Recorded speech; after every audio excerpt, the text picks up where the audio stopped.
Revolution and Represent 107.3 FM. My name is Tariq. Now, listeners, you may remember not too long ago we had a spoken word artist by the name of Sully Breaks. Came down, dropped a live session, and a lot of you were excited about that. I was excited this morning when I opened up a package, had no idea what it was. Opened it up, put it in the player, pressed play, and it totally blew me away. It's his brand new piece from his brand new The Dorm Room EP. I'm gonna have to let spoken word do what it does best and let it speak for itself. Brand new Sully Breaks.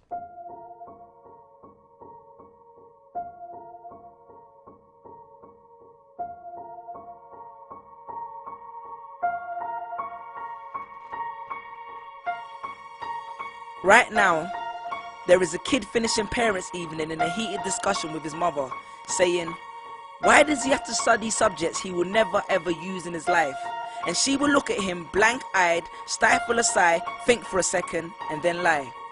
She'll say something along the lines of, you know, to get a good job you need a good degree, and these subjects will help you get a good degree. We never had this opportunity when I was younger. And he will reply, but you were young a long time ago, weren't you, Mum? And she won't respond, although what he implies makes perfect sense, that society's needs would have changed since she was 16. But she will ignore him, grip his hand more sternly, then drag him to the car. But what she doesn't know is that she didn't ignore him just to shut him up. She didn't lie because they were just returning from parents' evening and an argument in the hallway would look bad on her resume. She won't lie because she just spent the last 1 hour convincing a stern-faced teacher that she will ensure that her child studies more at home. No, she will lie simply because she does not know any better herself. Although her whole adult life she has never used or applied Pythagoras' theorem, pathetic fallacy, and still does not know the value of x, she will rely on society to tell her that her child, who has one of the sharpest minds in the school, is hyperactive, unfocused, easily distracted, and wayward.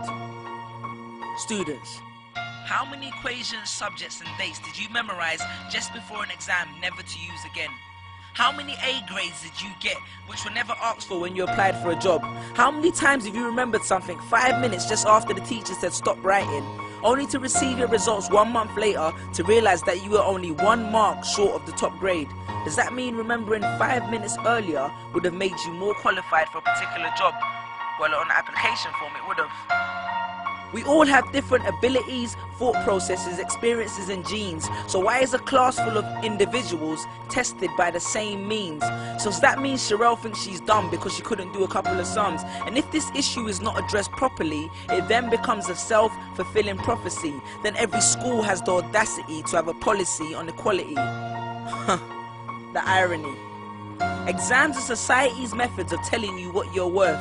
But you can't let society tell you what you are, because it's the same society that tells you that abortion is wrong but then looks down on teenage parents. The same society that sells products to promote natural hair, looks and smooth complexion, with the model on the box half photoshopped and has fake lashes and hair extensions, with pastors that preach charity but own private jets, imams that preach against greed but are all fat, parents that say they want educated kids but constantly marvel at how rich Richard Branson is, governments that preach peace but endorse wars, that say they believe so much in the importance of higher education and further learning, then why increase tuition fees every single year?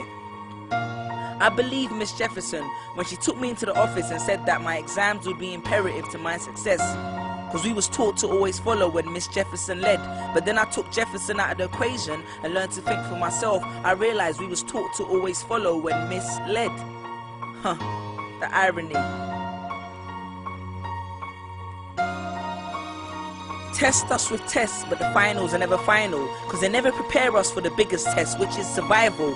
And what I suggest is fairly outlandish, so I do not expect everyone to understand this, except for the kids who knows what it feels like to be worth no more than that D or that A that you get on results day, and the ones whose best stories were never good enough for the English teacher, because apparently you missed out key literal techniques, did not follow the class plan, and the language was too informal for him to understand. But then he'd reference Hamlet and Macbeth, and you'd fight the urge to express your contempt by partially clenching your fist with only your medius finger left protruding in the middle of your hand, and then asks if he was aware that Shakespeare was known as the innovator of slang, or the kid at the back of the class who thinks, why am I studying something that doesn't fuel my drive? But then when confronted with a maths problem, his eyes come alive. So this one is for my generation, the ones who found what they were looking for on Google, the ones who followed their dreams on Twitter, pictured their future on Instagram, accepted destiny on Facebook. This one's for my failures and my dropouts, for my unemployed graduates, my shop assistants, cleaners and cashiers with bigger dreams, my self-employed entrepreneurs, my world changers and my dream chasers. Because the purpose of why I hate school but love education was not to initiate a worldwide debate, but to let them know that whether 72 or 88, 44 or 68, we will not let exam results decide our fate. Peace. Just these pictures on my phone, sitting all alone, visualizing home. And all my friends were just these pictures on my phone, pictures on my phone.